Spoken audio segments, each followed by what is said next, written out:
大家好，我是西洋。马兰头是江南一带的野菜，挑选时取一颗在根部掐一下，能够轻松掐断的就是比较嫩的。豆腐干选这种香干，那马兰头怎么做好吃呢？这次做的是马兰头拌香干，这也许是做法最简单的一道菜了。在清水中泡入6到7颗枸杞，再去把马兰头和香干焯一下水，锅中开水，下入香干。这个菜虽然简单易做，但是有几点我还是要说一下。第一，豆干要多煮一会儿，煮软一点，口感会比较好。同一锅水加入1勺食盐，放入马兰头，我这个锅有点小，最好水再多一点，淋上一些食用油。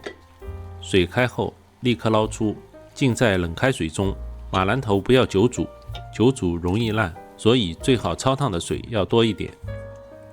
然后捞出挤干水分，再切成1公分长的小段。请朋友们先帮我点个赞并订阅，谢谢支持。别以为切好拌在一起就好了，这道菜好不好吃，有一样调味料是必不可少的。切好后放入碗中备用。2块豆干当中剖开，先切成丝，再切成末。切好后放入马兰头中，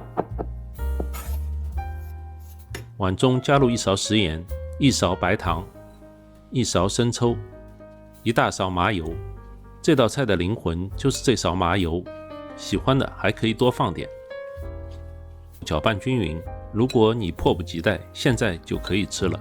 我还要让它摆个盘，在小碗中放点麻油，涂抹均匀，放入枸杞，放入拌好的马兰头和豆干，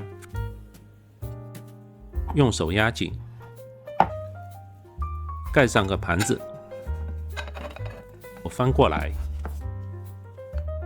慢慢的把碗揭开，这样是不是很漂亮？